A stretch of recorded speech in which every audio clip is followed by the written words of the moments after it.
Nós estamos caminhando então para o final da nossa série.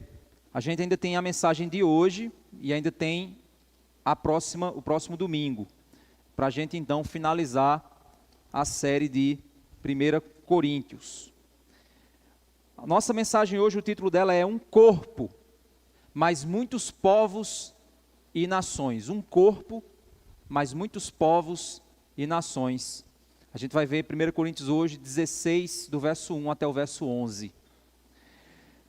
Essa semana, irmãos, eu vi uma frase de um pastor que eu acompanho nas mídias. Eu gosto de algumas frases que ele diz, acho interessante. É o Jay Bauman, ele é americano. E ele dizia o seguinte na frase que ele publicou e que eu vi essa semana. Ele dizia assim: valorize mais Jesus do que o nome da sua igreja. Eu achei interessante essa fala dele. Eu vi também uma frase do Spurgeon, que dizia o seguinte: pastor, fale mais do que Deus fez por você e menos do que você fez para Deus. Isso tudo tem se somado a reflexões que eu tenho feito nos últimos meses, nos últimos dias, últimas semanas, sobre igreja, sobre missão, sobre ministério. Essa semana eu até compartilhei em minhas mídias, diante do que eu tenho visto, como os departamentos de mídias das igrejas, quem quiser conhecer como é que o nosso departamento de mídias funciona, você pode perguntar ali a Rafael, aos restantes dos meninos de mídias, que nós trabalhamos no Ministério de Mídias da igreja com a missão, visão, valores. Nós temos eixos de visão, como é que a nossa mídia trabalha diante de uma visão do que a gente entende como missão para a mídia.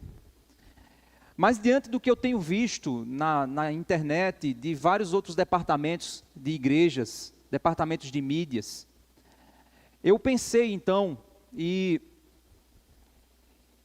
percebi, e tenho percebido, que o que muitas igrejas têm feito nos seus departamentos de mídias, na realidade é marketing de igreja, como quem faz marketing de empresa. E eu escrevi diante disso o seguinte: a era das mídias tem tornado igrejas ambientes midiáticos, onde se promove mais a igreja e menos Jesus. Igreja sem Cristo é apenas um clube de amigos, e promover um clube atrai clientes, não discípulos. Então, se você faça essa leitura, veja mídias de várias igrejas, e você vai perceber que hoje as pessoas promovem suas comunidades como quem promove uma marca, como quem promove uma franquia. Não é mais a igreja como fruto da ação do Evangelho de Cristo, mas é a igreja como algo a ser promovido. Um dia desses eu vi uma igreja que tinha um telão bem grande atrás dela, e antes de começar o culto, as luzes se apagavam, as luzes já estavam meio que apagadas, né, mas se apagavam todas elas, começava uma fumaça, e começava uma contagem regressiva, 10, 9, 8, e uma coisa dizendo assim: você terá uma grande experiência de fé, prepare-se para o culto da igreja, church de alguma coisa. Outra vez eu vi um vídeo de uma pessoa mostrando a estrutura da igreja dele, bem orgulhosa, mostrando, né, que estrutura legal. A igreja tinha cafeteria, tinha loja de camisa, tinha loja de boné, tinha loja de livro, tinha espaço kids com brinquedos para as crianças e muitas outras coisas. Eu fico pensando, irmãos, diante disso, e me entendam como um peregrino, me entendam como alguém que tem trilhado nessa caminhada da fé. Como pastor, Deus tem me ensinado, o mestrado na área de liderança me ensinou muita coisa, mas eu estou trilhando a caminhada, estou aprendendo, estou tentando aprender e transmitir o que eu tenho aprendido em outros lugares. Mas eu fico pensando então, será que foi por isso que Jesus morreu? Será que fazer missões e ser igreja tem como foco produzir um ambiente para prestar um serviço de clube para as pessoas? Não estou dizendo que é inerentemente ruim você ter determinadas áreas na igreja, como, sei lá, uma cafeteria para os irmãos ficarem conversando.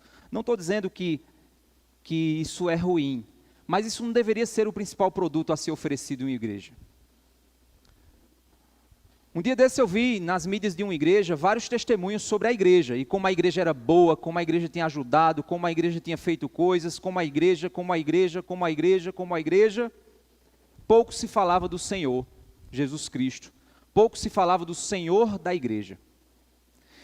Eu percebi na maioria das pessoas um discurso muito mais voltado para reforçar o nome da igreja, que parecia mais como o desejo das pessoas de chamar a atenção para o seu clube, de elevar o nome do seu time de futebol. Eu não estou dizendo que os irmãos que fizeram isso, que eu vi esse vídeo, estavam fazendo isso de propósito. Não digo que é isso. Eu imagino que existia sinceridade, porque se você perguntar para alguns irmãos aqui da nossa igreja, se a igreja tem impactado sua vida e tem abençoado você, eu tenho certeza que você vai dizer que sim. A igreja tem me abençoado, eu me senti acolhido, eu me senti bem, eu tenho aprendido na palavra, eu tenho sido avivado espiritualmente. Eu acredito que sim, você está aprendendo a amar a igreja. Amém, meu irmão, isso é mover de Deus. Mas o pastor, ele precisa sempre levar a igreja a desenvolver a maturidade correta, a compreender a missão da igreja, para que a igreja não se perca em sua missão, deixe de ser aquilo para o qual ela foi chamada para ser. O pastor precisa sempre estar de olho, para que a missão do Senhor Jesus seja o motivo para o qual aquela igreja existe. E o nome a ser pronunciado mais vezes é o nome de Cristo do que o nome da igreja. Foi aí que, olhando o vídeo, irmãos, e pensando sobre isso, eu vi um comentário dentro do vídeo de uma pessoa. E esse comentário me chamou a atenção. É interessante que eu vivo a vida olhando e pensando o tempo todo, né? Não é que as pessoas param de pensar, né? Mas eu vivo o tempo inteiro ligado em coisas que Deus pode me ensinar em tudo que aparece diante de mim. E é interessante que na hora que eu vi esse vídeo, eu pensando já sobre isso, tal, aí vi o vídeo, aí entrei no vídeo. Quando eu entrei no comentário, aí tinha um comentário dizendo assim, uma pessoa dizia que estava orando a Deus para que uma filial daquela igreja fosse aberta onde ele morava. Aí eu me pergunto, o avivamento que acontecia dentro daquela igreja era por causa da placa da igreja? E essa placa poderia ser levada para outro lugar? Ou por causa do evangelho e do Senhor da igreja que está em qualquer lugar, independente da placa?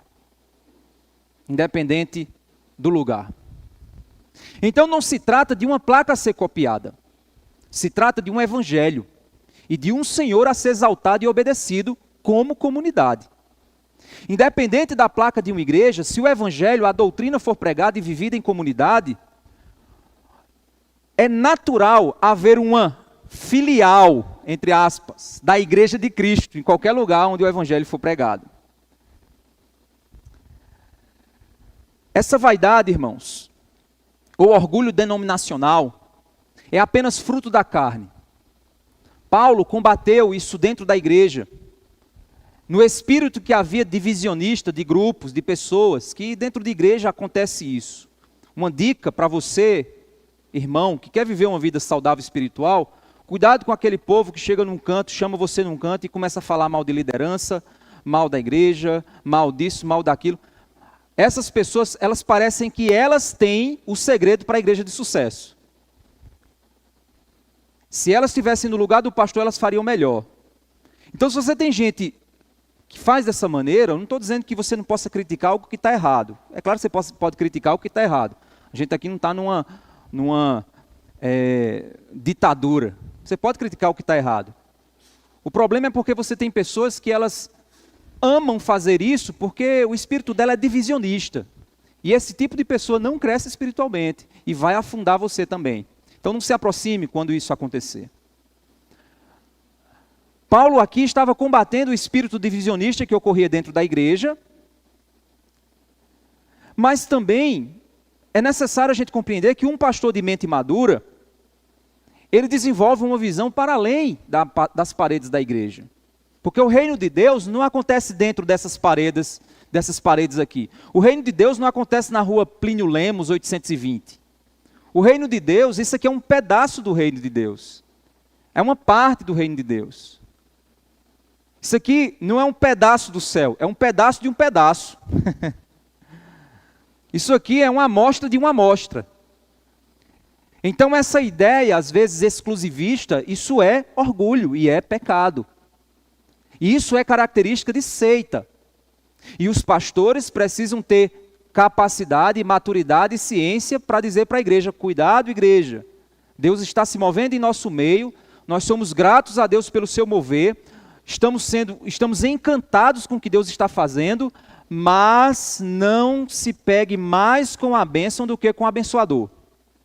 Não deixe o seu coração se desviar da missão, porque até em meio a isso Satanás vai operar. Um pastor maduro, de mente madura e com visão de reino, ele vai combater isso dentro da igreja, ele vai saber fazer isso.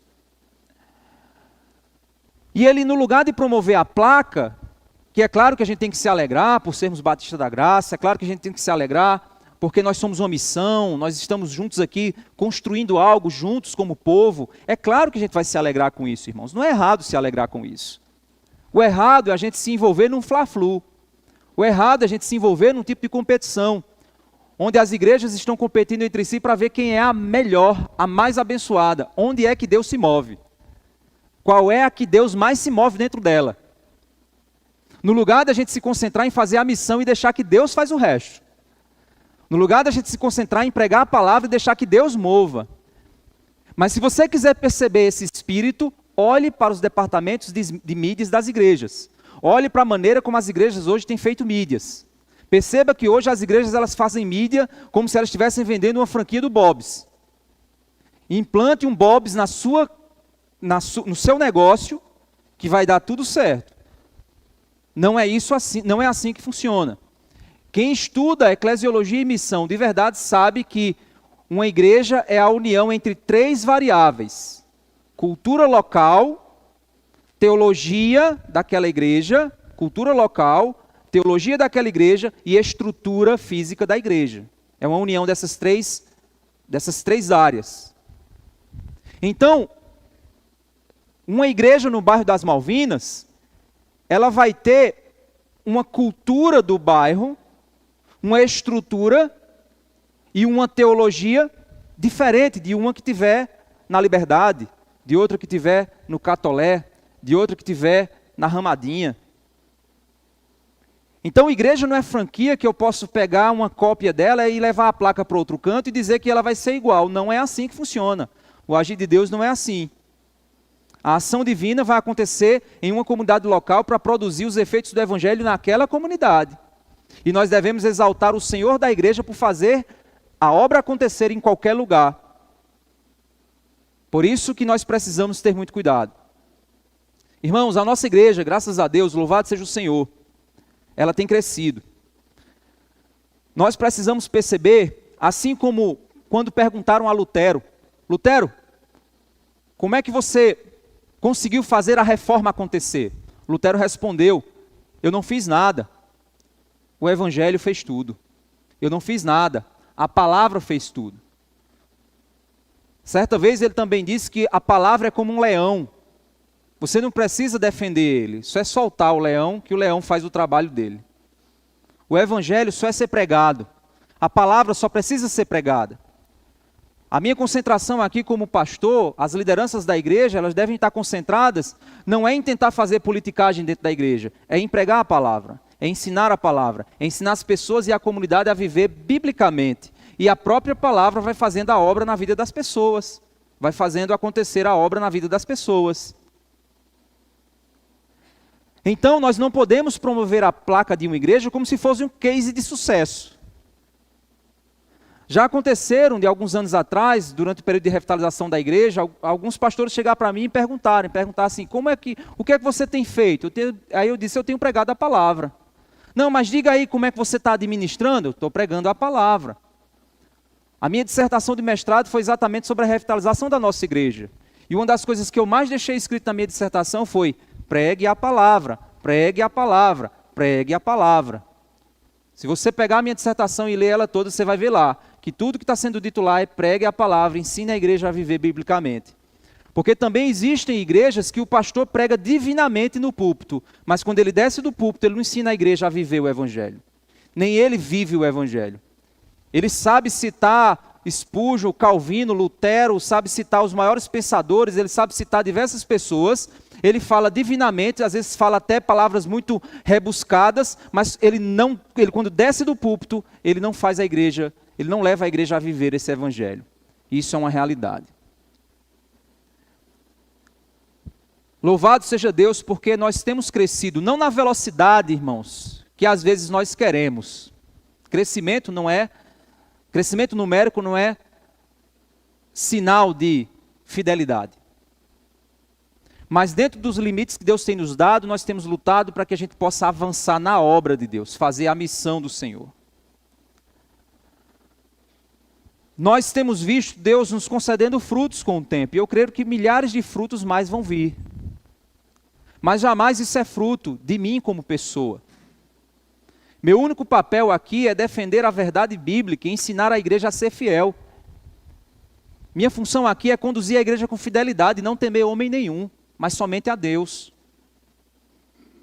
Foi isso que Deus disse quando chamou Josué, na hora que Moisés saiu. Deus disse a Josué: medite nessa lei dia e noite e ensina o povo a cumprir essa lei. Não se desvie nem para a direita nem para a esquerda. Faça tudo o que nela está escrito. Então os meus olhos devem estar voltados o tempo inteiro para essa palavra. E tenho que fazer a igreja continuar olhando para essa palavra. Eu jamais fiz nada, a palavra tem feito tudo. A Bíblia está fazendo aquilo que ela se propõe a fazer. O leão está solto e ele está devorando corações e quebrantando vidas. E isso é o que deve ser continuado. Meu único trabalho é confiar e me manter corajoso, assim como outros líderes que estão aqui liderando a igreja. Manter-se corajoso na defesa da palavra e na prática de uma vida comunitária, em fazer a igreja caminhar de modo comunitário, de modo bíblico. Mas em qualquer lugar dessa cidade, do mundo, qualquer igreja que tiver líderes que desejam viver a mesma coisa, vão experimentar o mesmo avanço, no tempo que Deus desejar. Não é a placa da IBG, não é o pastor, não é o líder dela, não são os líderes dela, é o Senhor da igreja que faz as coisas acontecerem. É esse quem faz, é Ele que derramou sangue, é Ele quem comprou e nos comprou com alto preço, é Ele quem continua fazendo e é Ele quem vai continuar a fazer. Se nós esquecermos disso, nós vamos dar lugar a um orgulho que vai nos matar com o tempo. Por que isso é tão importante de a gente lembrar? A gente vai ver que o texto aqui vai nos relembrar um pouco sobre o que é a missão de uma igreja. Paulo passou a carta inteira falando para a igreja de Coríntio, levando ela a uma reflexão, levando ela a uma transformação. Mas você vai ver como é que ele vai concluir a carta. Como é que ele vai caminhando para a conclusão da carta. Ele vai nos lembrar que o reino de Deus não é uma placa, que o reino de Deus não é uma igreja num local. O reino de Deus é muito mais do que isso. E a igreja precisa se conectar ao reino. Vamos agora, nesse ponto da nossa mensagem, ver como é que Paulo lida com o corpo de Cristo em um nível de maturidade, que percebe a igreja como algo maior que um local, mas a igreja como um povo espalhado pelo mundo. Um povo que deve se amar, servir uns aos outros e refletir Cristo onde quer que eles estejam. Não estou dizendo, irmãos, e cuidado com seu coração pecaminoso, não estou dizendo que nós devemos desvalorizar a nossa comunidade local. Porque tem pessoas que, nessa conversa de que a igreja é espalhada, ela não tem compromisso com igreja nenhuma. Isso aí é um problema, isso aí é um pecado. Ou ela tem compromisso com 10 igrejas. Tem gente que é assim, tem compromisso com várias igrejas, 2, 3 igrejas, se envolve, trabalha aqui, trabalha ali, trabalha ali, trabalha ali, mas ele não tem envolvimento da comunidade local. Ele não congrega. Ele é um crente freelancer. Ele é um membro freelancer. Ele tem uma fé própria, ele vive a sua experiência particular, ele não está conectado com a visão de reino. Então cuidado, para você não desvalorizar a sua comunidade local e cometer esse erro, que é fruto de um coração orgulhoso, coração endurecido, coração egoísta. Mas também não achar que somos a única igreja do mundo. A única igreja que luta pela verdade, a única igreja que luta pela verdadeira vida cristã. Se vender a um tipo de franquia que deu certo, de forma alguma. Acho interessante porque trabalhando ali na consciência cristã, né, uma das coisas que a gente mais ouve as pessoas dizerem é: faça um evento desse aqui. Quando é que a consciência cristã vem para a nossa cidade? Traga um negócio desse para cá. Mas se você experimentar e vivenciar a consciência cristã é um movimento que aconteceu aqui em Campina. E acontece aqui em Campina. De modo inexplicável e na contramão do Brasil. Enquanto o Brasil inteiro está comemorando o carnaval, a gente está aqui fazendo um retiro espiritual. Enquanto o Brasil inteiro está festejando a carne, vem pessoas do Brasil inteiro para aqui, para Campina Grande, para ouvir a palavra de Deus. É um movimento inexplicável, é um mover de Deus. É algo que não tem como nós olharmos para apenas uma pessoa. É algo que Deus está fazendo. Então não tem como você pegar um movimento e sair replicando, porque é o mover de Deus naquele lugar. Se Deus está movendo essa igreja nesse lugar, amém. Eu já falei para vocês que, algumas vezes a gente já comentou isso, quando eu assumi o ministério há 9, quase 10 anos atrás, um pastor chegou para mim, já mais experiente, e disse assim: rapaz, quando nós saímos, né, do local onde nós estávamos, ele chegou para mim e disse assim: rapaz, você precisa levar essa igreja para certos bairros aqui. Ele nominou 2 bairros aqui da cidade, bairros de classe alta. E aí ele nominou esses 2 bairros e disse assim: você tem que levar essa igreja para esses bairros, porque a arrecadação é mais alta. Aí eu disse: pastor, primeiro, era um erro a gente estar na Prata. Nós éramos da Prata, né? Eu digo: pastor, é um erro nós estarmos na Prata, porque na época eu fiz a conta, né? 80% das pessoas da nossa igreja não eram da Prata, eram das Malvinas. A maioria das pessoas antigas da igreja moravam nessa região aqui. Então já era um erro a gente estar lá na Prata. Deus estava fazendo um mover aqui nessa região. Mas a gente estava levando ela para outro lugar. E aí, então eu disse: olha, pastor, eu tenho que ir para onde Deus está movendo. Eu sou um surfista e quem faz a onda é Deus. Então eu vou olhar para a onda e vou surfar a onda que Ele fez. Eu não vou fazer a onda. Não é assim que funciona. A resposta que eu obtive é: você é muito novo, um dia você vai aprender. Ficou com raiva, né? Nada não. E a gente sabe, irmãos, quem lida com igreja sabe que se você vai para bairros mais humildes, você não vai ter arrecadação e você vai ter certas limitações para fazer as coisas acontecerem. Mas a gente quer dinheiro, a gente confia em dinheiro, é isso que a gente quer? Não, gente, a gente quer que o mover de Deus aconteça, e Deus está fazendo o seu mover na nossa igreja. É isso que nós queremos, que o mover de Deus aconteça. E por isso você vai ver certas decisões de igrejas de irem para certos lugares. E aí você vai dizer assim: rapaz, agora eu estou entendendo. Pois é, você está entendendo, infelizmente. Nós precisamos então compreender o que Deus está fazendo. Não vivermos vidas orgulhosas, mas surfarmos na onda do mover de Deus. Deus está fazendo o seu mover. Vamos surfar na onda. Eu quero, irmãos, em Cristo, eu tenho orado por isso. Algumas pessoas certa vez disseram assim: pastor, a gente precisa ir fazer mais missões, porque no passado a gente viajava muito. Espera aí, vamos corrigir a casa. Eu sei que pode ter gente aqui até que talvez você guarde isso no seu coração contra mim. Essa igreja era uma igreja evangelística, era uma igreja que viajava, e parará, e tal. Hoje ela não faz mais isso. Eu já disse isso uma vez aqui, vou repetir. Como é que a gente vai evangelizar lá fora se a nossa casa estava quebrada? Como é que eu vou sair dizendo para as pessoas, falando de Cristo, se eu não estou vivendo Cristo no meu contexto, na minha comunidade? O Evangelho, se você olhar nas Escrituras, o Evangelho é um movimento de dentro para fora. Pode fazer essa análise. Jerusalém, Judéia e Samaria até os confins da terra. É sempre esse movimento.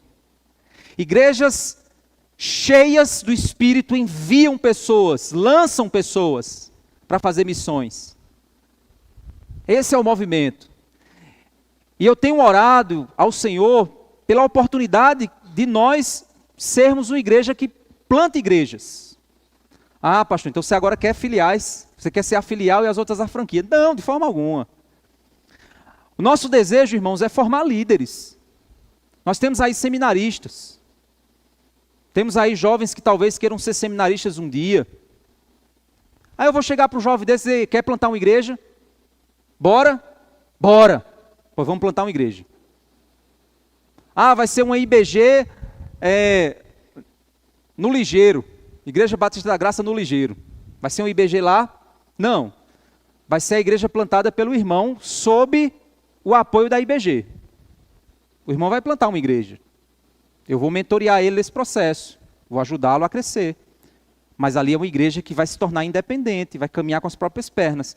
Lembram-se de que o local muda, a região, a cultura muda um pouco, o mover de Deus para um local vai ser específico do que Deus quer daquele lugar, então ela tem que ser algo independente. Você não vai ver nas Escrituras essa dominação, procure no texto bíblico, essa dominação de um sinédrio, de uma coisa controlando, e um papa lá dominando as igrejas. Você não vai ver isso na Bíblia.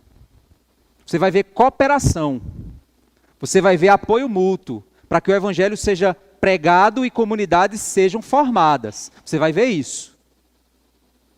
Então eu tenho orado a Deus para que os jovens, os futuros os jovens aqui que queiram futuramente entrar no ministério, que eles tenham essa visão. Vamos então, beleza, vamos plantar, vamos avançar, mas que isso seja fruto de um mover, de que a igreja esteja tão cheia do Espírito, que ela transpira o evangelho para fora. Ela vai para além de suas paredes.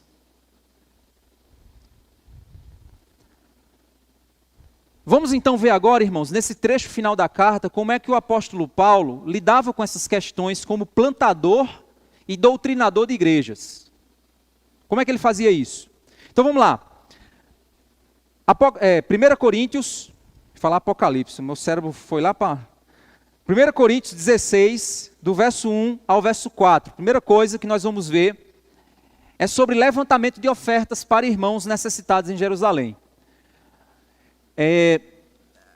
Nós hoje, em virtude da forma como o nosso país funciona do ponto de vista governamental, não estou falando de política, estou falando da estrutura governamental do nosso país. O nosso país, ele é um país um pouco mais assistencialista do que países como Estados Unidos. Os Estados Unidos, ele é menos assistencialista do que o nosso. Na época em que, ali na antiga Roma, na região de Jerusalém, naquele período ali no Oriente Médio, você não tinha assistencialismo ou assistência a pobres, não era comum isso. Então, famílias pobres morriam de fome mesmo. As crises econômicas afetavam e matavam pessoas. A gente não vê isso tanto nos dias de hoje, como a gente via talvez, se você voltar os mais experientes, né? For caminhar aqui no nosso Nordeste para 30, 40 anos atrás, eu mesmo, quando a gente viajava, né, para fazer missões no interior, a gente encontrava, né, ali na região do Taperoá, a gente encontrava situações de pobreza que você dizia, meu Deus, que situação triste é essa. Hoje você vai fazer missões, você já não encontra tanto isso, você não encontra essas situações, a não ser por atitude irresponsável das próprias pessoas. Mas você não vê como você via no passado, que eram pessoas que estavam sofrendo, lutando pela vida. A gente não vê tanto isso. Mas aqui o quadro é completamente diferente. Você tem situações onde as pessoas realmente morriam de fome, onde as pessoas passavam por privações terríveis. É tanto que se você olhar nas Escrituras, um dos conselhos que era dado às igrejas é de que cuidassem das viúvas e dos órfãos. Por que viúvas e órfãos? Porque a principal fonte de renda de uma família vinha dos homens, do trabalho dos homens. Homens normalmente morriam muito cedo. Eles morriam por causa do trabalho, ou morriam por causa da guerra, ou morriam por doenças, derivadas muitas vezes de trabalho ou de outras situações. E aí o número de viúvas era muito alto. Você tinha um índice de viúvas e até meninas com 12, 13, 14, 15 anos viúvas. Porque os seus maridos já haviam falecido. Então, o número de viúvas e órfãos era muito alto. E diante desse número elevado de viúvas e órfãos, então essas mulheres, ou elas tinham que recorrer à prostituição para tentar sustentar suas famílias, ou então elas passavam necessidade e morriam. E os seus filhos também morriam. Então, o problema dos órfãos e das viúvas era um problema social seríssimo dentro daquela comunidade. E por isso, então, as igrejas passaram a ter uma visão de cuidado daquelas situações. A igreja via essas pessoas sofrendo e ela dizia, não, a gente tem que fazer alguma coisa, o problema social é esse. Hoje, o nosso problema social não é tanto esse assistencialismo. Nosso problema social hoje são outros. Mas é somente o fato de vocês perceberem esse olhar cuidadoso da igreja para com o cenário no qual ela está. E aqui, então, nós temos esse levantamento de ofertas. Do verso 1 ao verso 4, nós vemos o seguinte. Quanto à coleta para os santos, façam também vocês como ordenei às igrejas da Galácia. Então isso aqui não era algo específico dessa igreja, mas era algo que ele já havia direcionado, aconselhado, ordenado outras igrejas a realizarem a mesma prática que a igreja aqui ia realizar. No verso 2 ele diz, no primeiro dia da semana, ou seja, no domingo, cada um de vocês separe uma quantia, conforme a sua prosperidade, e vá juntando para que não seja necessário fazer coletas quando eu for. Aqui a ideia era fazer coletas no domingo. Por que no domingo? Porque no domingo era quando o povo ia para o culto. Era quando o povo ia cultuar. E aí Paulo está deixando claro o seguinte, façam coletas no domingo, porque está todo mundo reunido, vai todo mundo para o mesmo lugar, e aí essas pessoas já levam suas ajudas, segundo a proporção da sua posse, ela vai levar essas ajudas e vai deixar num local de coleta.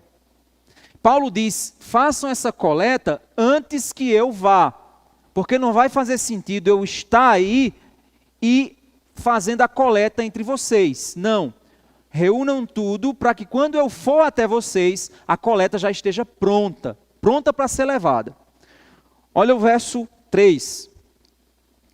E quando eu tiver chegado, enviarei com cartas aqueles que vocês aprovarem, para que levem a oferta de vocês a Jerusalém. Jerusalém era a região mais pobre daquela região. Jerusalém era o local mais pobre, onde tinha mais pessoas passando necessidades.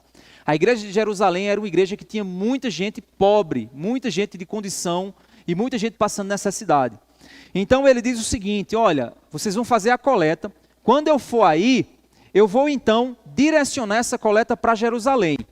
Mas quem vai levar essa coleta para Jerusalém vão ser pessoas que vocês vão escolher.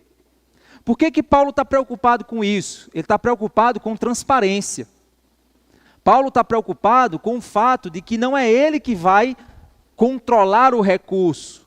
Não é um grupo que ele quer para controlar o recurso. Mas a própria igreja vai escolher pessoas que ela conhece no meio dela. E essas pessoas serão enviadas com essa coleta para a igreja de Jerusalém. São pessoas escolhidas pela igreja, mas também elas irão até lá levando cartas de recomendação. A gente perde um pouco a capacidade de perceber algumas limitações que se tinha nesse período. Muitas pessoas podiam ouvir falar de Paulo, mas tinham pessoas que ouviam falar de Paulo, ouviam falar do que Paulo ensinou, mas nunca tinham visto o rosto de Paulo. Era muito comum. Não tinha foto, não tinha um WhatsApp para fazer videochamada, ninguém gravava uma pregação de Paulo e distribuía para o povo ouvir. Então era muito comum você ouvir falar de alguém e não ver esse alguém, mas saber que esse alguém existe. Então qual era a única maneira de você confirmar a identidade de alguém, se não por cartas, selos, cartas enviadas? Então o processo de recomendação, ele era muito útil. E então quando um missionário era enviado, ele era enviado com uma carta de recomendação, dizendo a respeito dele e recomendando confiança para com aquela pessoa. Então Paulo diz, olha, as pessoas que vocês escolherem vão pegar essa coleta para levar para as pessoas que estão precisando em Jerusalém. Ou seja, era o levantamento de uma oferta para ajudar uma crise humanitária. Então eles iriam coletar aquelas ofertas e iam levar para Jerusalém. Pessoas da igreja iam ser escolhidas para levar a oferta para lá, para garantir idoneidade do processo. Mas essas pessoas, quando chegassem lá, quem são essas pessoas? A igreja ia perguntar, a igreja de Jerusalém ia perguntar, quem é esse camarada que está vindo com essas ofertas aqui, trazendo para a gente? Aí essas pessoas iriam pegar uma carta de Paulo, com a assinatura dele, dizer assim, o selo dele, a assinatura dele, dizer aqui, ó, nós viemos aqui sob as ordens do apóstolo Paulo. Estamos aqui com cartas de recomendação, atestando que nós, de fato, estamos fazendo algo em colaboração com a direção da igreja de Coríntios e a ordem de Paulo. Verso 4. Aí ele então diz, se for conveniente que eu também vá, eles irão comigo. Então ele está dizendo o seguinte, pode ser que seja necessário eu ir para Jerusalém. Se eu for, não vai precisar de carta de recomendação. Eu vou e eles vão comigo, se for conveniente. Se fizer parte do processo, se for útil a minha ida, eu irei. Mas prefiro enviá-los com essas cartas. Então o que é que a gente vê aqui? Ofertas a serem levantadas no domingo para ajuda humanitária.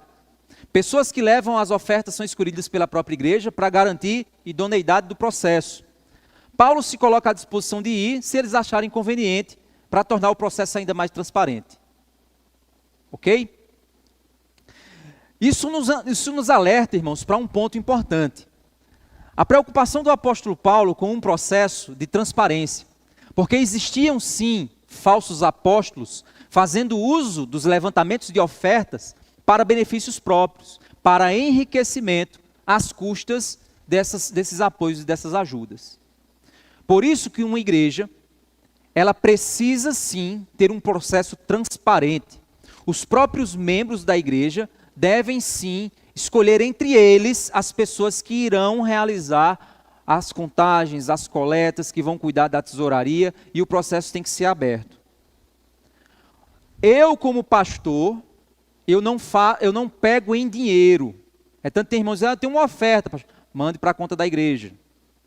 Por quê? Porque a única coisa que eu faço é a aprovação do pagamento. Então, nosso irmão Renato, ou os outros irmãos que operam, vão lá, organizam o pagamento, passa por mim só para dizer amém.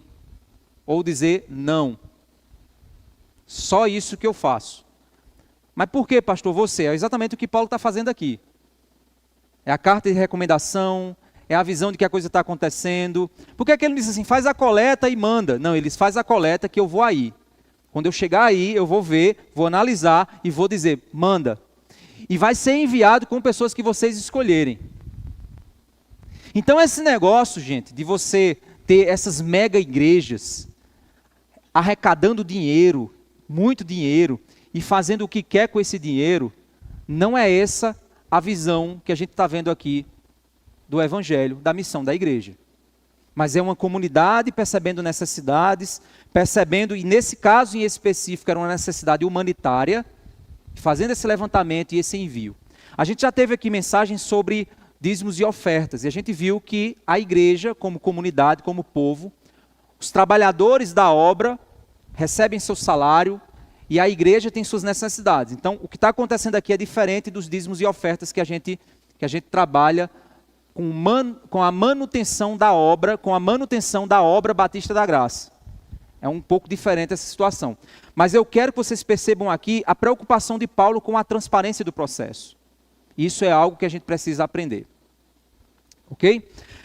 A partir do verso 5 até o verso 9, ele começa a revelar alguns planos para a otimização da missão, para a realização da missão.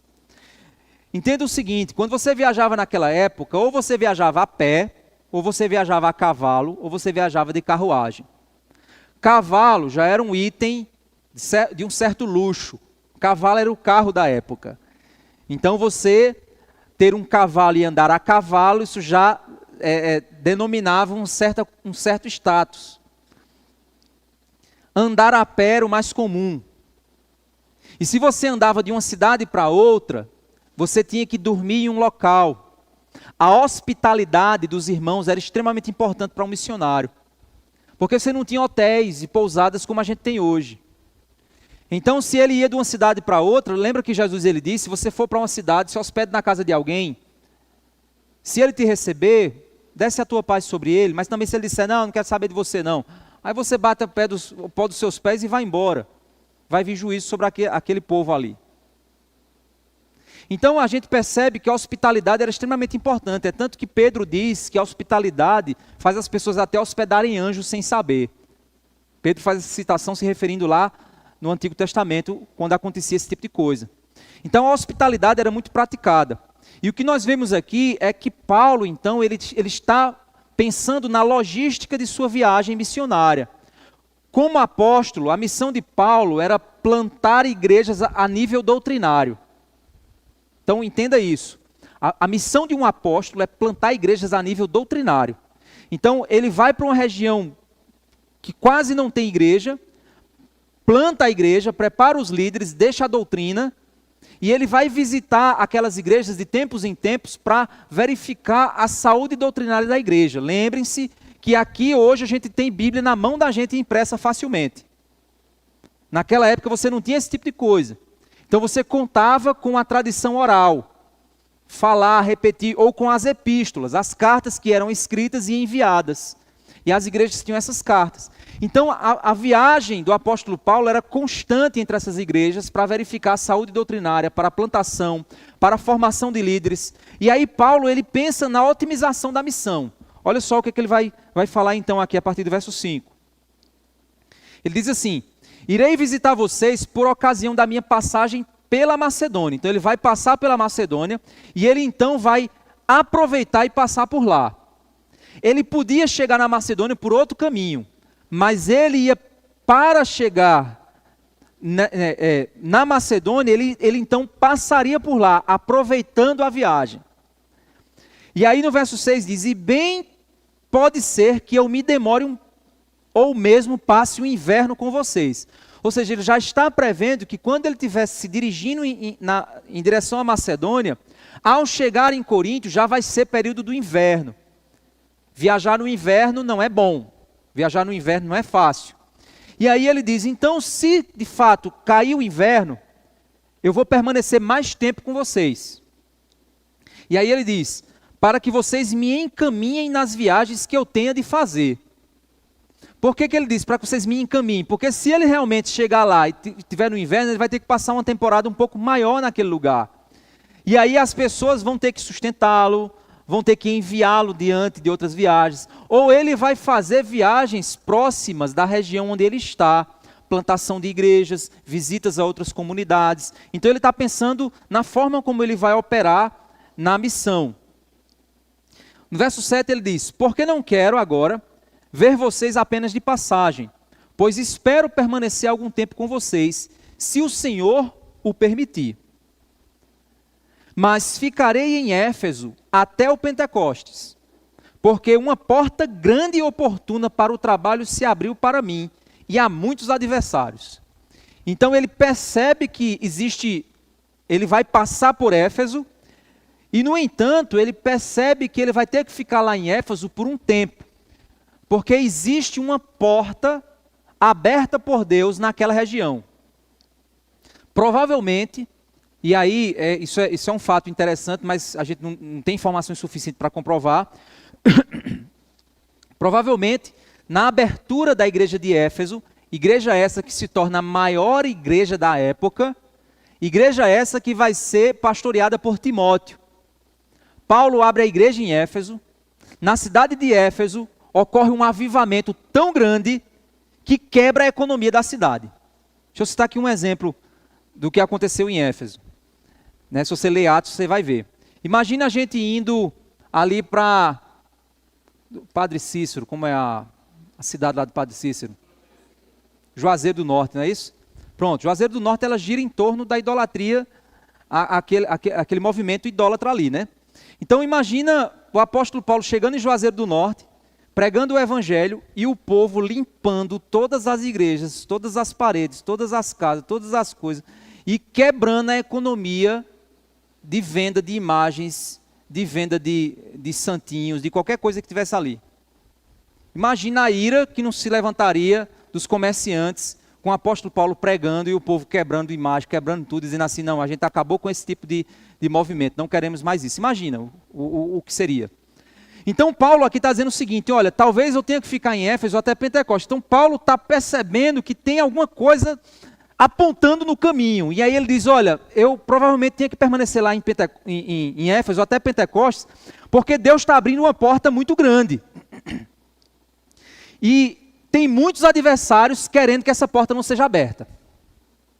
O que é que a gente percebe aqui? Visão. Paulo tinha visão. Paulo olhava para uma obra e dizia assim, vai ter coisa grande aqui.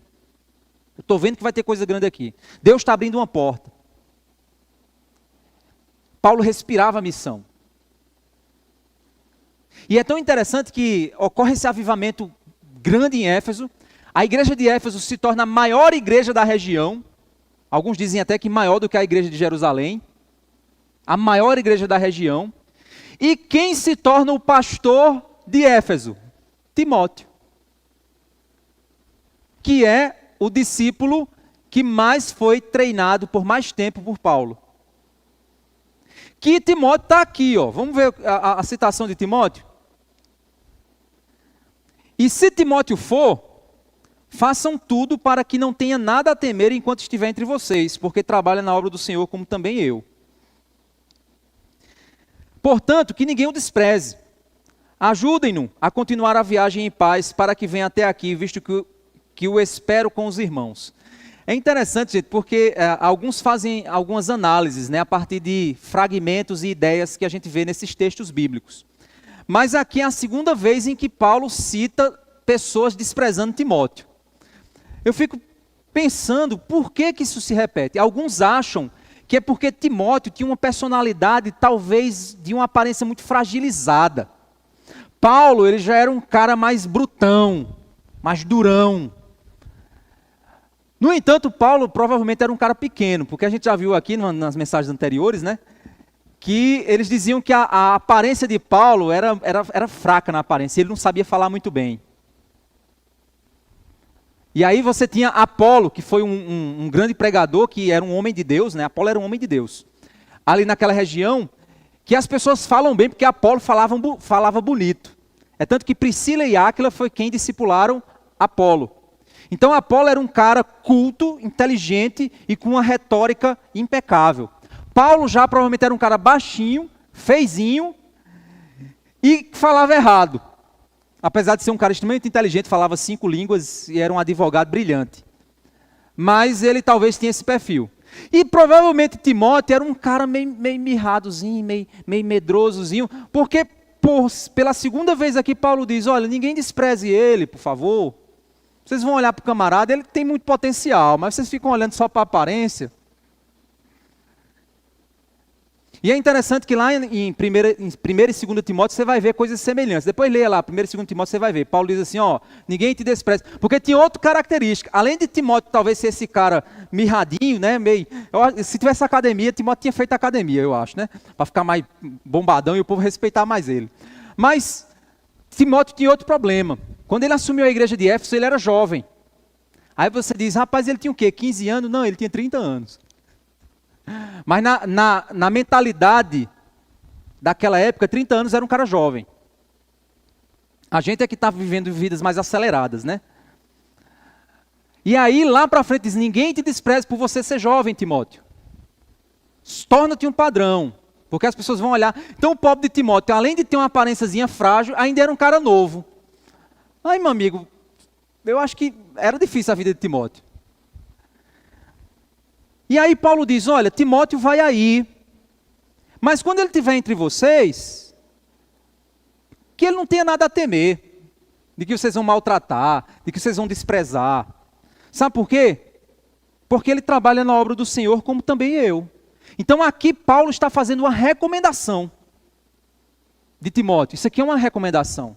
Olha, ele tem uma aparênciazinha frágil, mas ele é trabalhador, gente. Ele é um menino bom.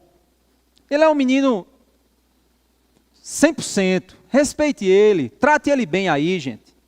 Cuidado com a carnalidade de vocês. Principalmente essa igreja aqui, né? Porque eu acho que essa igreja aqui, todo mundo ficava com medo, né? Vai para onde, Coríntios? Pelo amor de Deus. Não, vou não. E ó, quando vocês for aí, respeite o rapazinho, que ele vai aí ajudar. Ele era missionário, né? Nessa época aqui. O verso 11, portanto, ninguém o despreze. Ajudem-no a continuar a viagem em paz, para que venha até aqui, visto que o espero com os irmãos. Ou seja, Paulo estava em um local, Timóteo estava em outro. Timóteo estava vindo para se encontrar com Paulo e Timóteo ia passar por Corinto. E aí Paulo diz, ó, quando ele passar por aí, receba ele bem, porque ele está vindo para cá. Verso 12. Não, verso 11, acaba no verso 11. O que é que nós vemos então aqui? Recomendações de Paulo a respeito da forma como aquela igreja deveria tratar um missionário que estava de passagem. Como ela deveria valorizar, ver aquela pessoa como alguém que está trabalhando para a obra de Deus, ver aquela pessoa como alguém que entregou sua vida para a obra de Deus. Ele não é um funcionário, ele não é um profissional da fé, ele é alguém que entregou a vida para a obra. Então a igreja ela vai olhar e vai dizer assim, esse é um homem de Deus que entregou a vida dele para a obra. Por isso que eu tenho reforçado, tenho trabalhado e tenho falado para os jovens seminaristas aqui da igreja, que se eles querem entregar a vida deles à obra do Senhor, que no coração deles a prioridade seja a obra do Senhor. Porque hoje o que nós mais temos são profissionais da fé. São pastores que estão aí com 2, 3, 4, 5 empregos e a igreja é o bico do cara. Ele faz um bico na igreja. Isso está errado. Ele tem que entender que a prioridade dele é a igreja local. Ele pode ter uma outra fonte de renda, ele pode, isso não é errado. Paulo tinha. Em momentos em que ele precisava, ele tinha aquela fonte de renda. Mas aquilo jamais o impedia de pôr a missão como prioridade. É igual na universidade. Você é concursado, a universidade pede exclusividade.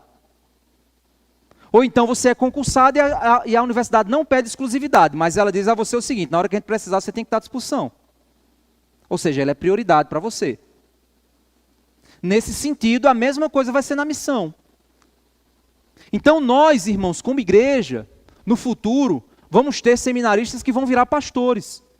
E aí, nós precisamos enxergar esse jovem se ele realmente quer viver da obra. Ou se ele quer ver a igreja como um bico. Para um complementozinho de renda. Porque se nós pensarmos dessa maneira, nós estamos tratando a igreja como empresa e não como missão. E o que nós vemos aqui é o apóstolo Paulo fazendo um movimento missionário e orientando a igreja como lidar com esses missionários. Como fazer esse movimento. O que nós percebemos, irmãos, diante de tudo isso, é que a igreja de Cristo, ela se apoia em todos os lugares. A missão da igreja não é uma coisa só daquele povo ali. A gente não existe só para a gente. A gente existe para sermos um tijolinho no reino de Deus. Nós somos uma parte dessa grande missão. O que a gente vê aqui é que a igreja ela se apoia em lugares por meio dos seus missionários, por meio dos seus envios, por meio da visão da missão como um todo, da estratégia da missão. Então a igreja ela tem que pensar em uma perspectiva muito maior do que uma igreja local. Buscar uma mútua cooperação como irmãos. Buscar compreender e olhar com os olhos espirituais que Deus está fazendo uma obra nesse mundo. Essa igreja aqui ela é uma missão. Ela é parte de uma missão. Eu não sou apóstolo, mas eu sou um missionário. A igreja me contratou com a missão de cuidar dela. Mas a minha missão não é somente com essa igreja. Essa é a minha prioridade. Mas a missão da nossa igreja é ir para além dos nossos muros. A igreja ela não existe apenas para si mesma. Ela existe para o reino de Deus. A nossa igreja, irmãos, ela tem uma visão, a gente já conversou sobre isso algumas vezes. Nós queremos ser uma igreja que influencia a nossa cidade. não é influenciar lá no Catolé. A nossa intenção não é influenciar no Catolé. Primeiro, o nosso campo de influência tem que ser aqui, no nosso bairro. É o nosso campo de influência. Se Deus nos permitir que a nossa influência cresça ainda mais, que seja para influenciar a nossa cidade a partir daquilo que Deus tem nos dado como ferramentas. Mas a nossa intenção é cooperar com o reino de Deus, desde a nossa vida comunitária, como membros, como povo, até as igrejas de nossa cidade e para além delas. É isso que nós desejamos. Ser uma comunidade saudável, vivermos a nossa vida comunitária, vivermos a missão da Batista da Graça, mas não somente para nós, para que nós sejamos instrumentos de Deus. Você seja instrumento no seu trabalho, na sua vizinhança, como crente, como sal e luz. Então nós aqui, a Igreja Batista da Graça, nós nos entendemos como um centro de formação cristã. Para que a gente possa, como povo, viver a nossa vida comunitária, edificar uns aos outros, mas ir para além dessas paredes. Nós temos tido ações exatamente para isso. Eu vou citar algumas aqui para vocês entenderem, para reforçar ainda mais, que assim como Paulo apresenta as estratégias que faziam o movimento daquela missão, nós temos as estratégias e o mover que Deus tem nos dado. A gente tem aqui um curso que recentemente começou de aconselhamento bíblico, cuja intenção é mostrar que o aconselhamento bíblico é a suficiência das Escrituras, as igrejas precisam despertar para isso. Nós temos o Prega a Palavra, nós temos uma escola cristã para a nossa comunidade. Nós participamos ativamente como igreja da consciência cristã. Nós tentamos impactar a comunidade surda da nossa cidade.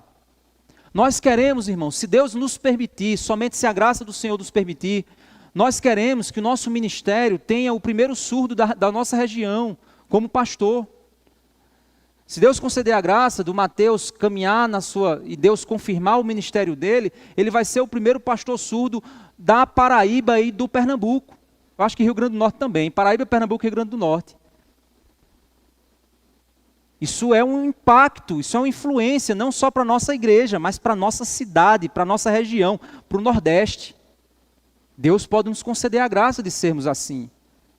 Oferecemos uma visão para famílias, que vai além da nossa comunidade. A gente, por exemplo, hoje a gente terminou o projeto Ana, tinha pessoas de outras igrejas aqui aprendendo a visão que nós temos. A gente faz para a nossa igreja, mas a gente também não quer comer sozinho, a gente quer oferecer o banquete para outros também.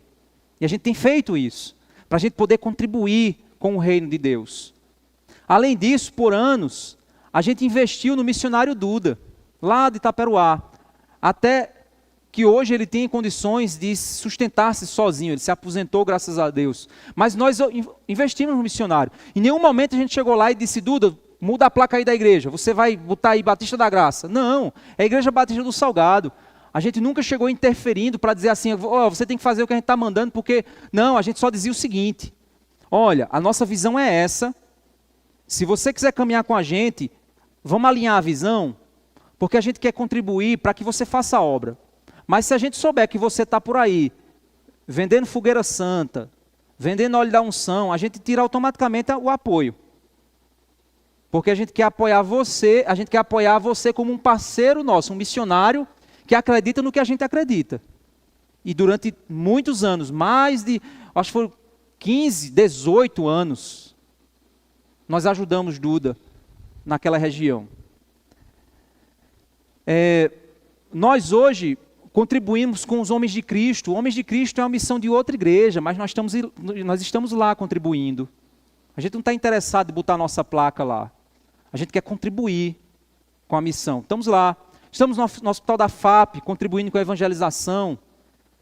Entrando nas portas que Deus nos permitir entrar. A gente oferta o Prega a Palavra. A gente oferta financeiramente para o Prega a Palavra realizar a missão. O Prega a Palavra realiza a missão no Brasil e em mais 5 países. Nós ajudamos, nós enviamos oferta para a missão Prega a Palavra, ajudando ela no seu trabalho. Mas não somente isso. A igreja me permite que eu, como pastor, seja um missionário da missão Prega a Palavra. Então eu já fui para Roraima, já fui para Recife, já fui para o Rio Grande do Norte, já fui para Pernambuco, Rio Grande do Norte, Roraima, São Luís, São Paulo, para oferecer treinamento para pastores. É a forma como a igreja está contribuindo. A igreja, eu vivo do evangelho e a igreja me disponibiliza como um missionário para o reino de Deus. Então a gente contribui para o reino de Deus, a gente contribui para a consciência cristã, a gente contribui para outras frentes. Essa é a visão, é o que Deus está realizando no reino. Como pastor, eu não atuo só localmente, eu dou palestra em outros lugares, porque a intenção é servir no reino de Deus. Então, irmãos, quando você me vê pregando em algum outro lugar, eu estou indo lá levar o que a gente aprendeu aqui para outros lugares. Essa é a nossa intenção, é contribuir com o reino de Deus. Nós queremos ampliar a nossa visão e começar a ajudar a plantar igrejas em outros lugares. Não como franquias, não é essa a nossa intenção, mas por meio da formação de líderes. Não foi isso que Paulo fez aqui com Timóteo? Não foi assim que Paulo fez com Tito? Leia Timóteo e Tito, você vai ver. Ele preparou os líderes e mandou os líderes lá. E deixou os líderes tomando conta. Ele não estava interessado em dizer assim, Igreja Batista do Apóstolo Paulo. Aí bota lá, Igreja Batista do Apóstolo Paulo lá em Jerusalém. Igreja Batista do Apóstolo Paulo lá em Éfeso. Ele não estava interessado com isso. Ele estava interessado que o evangelho fosse pregado, que líderes fossem formados, que a igreja fosse guiada pelo evangelho, pelo poder do evangelho. Queremos olhar para o que podemos fazer para o reino, sem deixar a nossa placa na frente, mas mostrar como a palavra de Deus pode mudar a vida das pessoas e como Jesus pode salvar assim como tem feito aqui em nossa igreja local. Tudo isso só é possível a partir de uma igreja saudável. E é isso a nossa batalha interna de sempre, a nossa luta aqui dentro.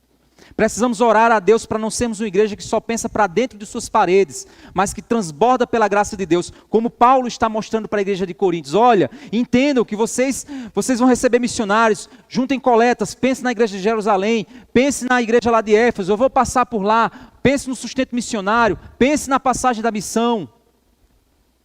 Uma igreja que vai para além de suas paredes, não é uma igreja que só vive de suas necessidades. Quando a gente prepara aqui uma cantata, irmãos, nós não fazemos cantata para entreter crente. Eu confesso a vocês, eu não quero tirar a alegria de quem vem nos visitar, não é os visitantes de agora não, viu gente? Mas nas cantatas eu fico triste quando eu vejo o crente vindo assistir cantata. Ele não precisa disso. A gente precisa trazer os incrédulos para virem assistir a cantata aqui. Porque eles precisam da mensagem. Os crentes, quando vêm de outras igrejas para cá assistir a cantata, eles vêm para assistir entretenimento.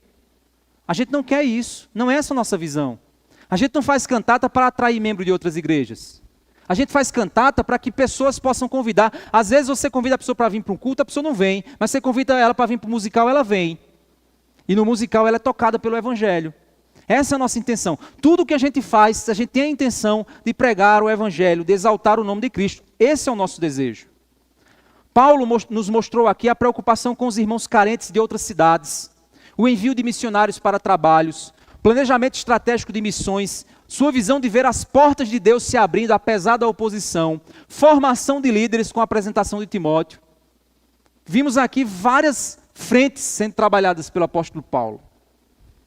É isso que a igreja faz como corpo local. É um corpo local, mas de impacto global. A igreja é um corpo local, mas ela precisa ter impacto global. Eu não sei se a gente vai conseguir, eu ainda estou esperando respostas, a gente vai conseguir que eu vá lá para Moçambique, contribuir com os pastores de lá. Se for, é o quê? É um representante dessa igreja indo lá em Moçambique apresentar a visão do evangelho que a gente tem pregado aqui. Ou seja, estamos alcançando lá do outro lado do oceano. Como é bom isso? Isso é uma igreja que enxerga o reino de Deus, enxerga para além de suas paredes. Mas isso jamais deve tirar os nossos olhos da saúde dessa igreja local, porque essa é a nossa prioridade. Então, meus irmãos, que nós possamos, assim como Paulo está ensinando a igreja de Coríntios nos últimos versos, ele está ensinando, olhem para além de vocês. Que a gente como igreja possa olhar para dentro, mas a gente possa olhar para além de nós. Então, ore, torça por esses projetos, torça por isso.